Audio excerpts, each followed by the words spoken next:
Thai police have detained 4 Chinese nationals for unlawfully entering the site of the under-construction building that collapsed after a powerful earthquake in Chatuchak district in Bangkok.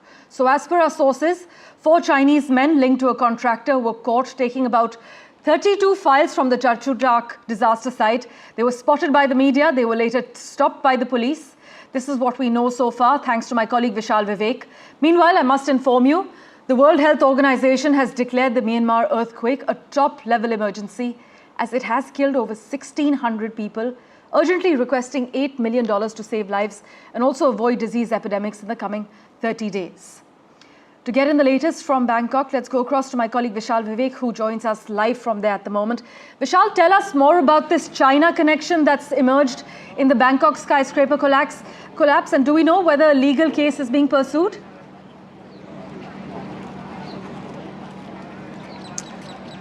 Yes, so yesterday we learned that a Chinese company has been involved in the construction of this building that is already collapsed, trapping under its rubble more than 70 people.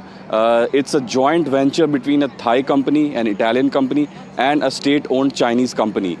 That is the angle that we've explored, and the legal case is being pursued. The Deputy PM of Thailand spoke to me day before yesterday and told me that they have set up a 7-day committee, a 7-member committee that will have 7 days to come back with a result into the probe, and they will be investigating it thoroughly, is what they told me. And also the fact that the Chinese ambassador met with the Deputy PM of Thailand yesterday, and as far as this tragedy unfolding right behind me is concerned, right now, at least 70 to 80 people are buried under the 4-story high rubble, and there have been some signs of life, some vital signs have been detected in the last 2 days, but so far no one has been pulled out alive. That paints a very grim picture. Last night, one senior rescue personnel told me that a person was spotted at the top of the rubble. I would request my camera person Rohit Vishwakarma to point at the top of the rubble, where some person was spotted 3 meters below the top of the rubble.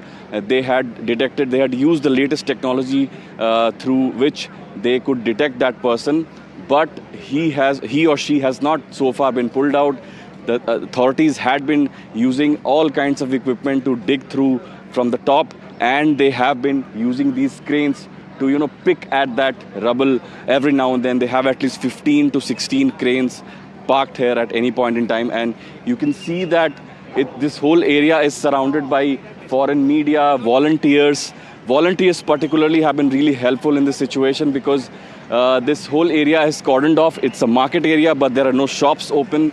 So people who come in here, they are being fed, they are being given water, they are being given towels, they are being given medical facilities, all of that for free. So volunteers have stepped up, they have done this on their own, so that is pretty commendable. You can see police vehicles right now coming in.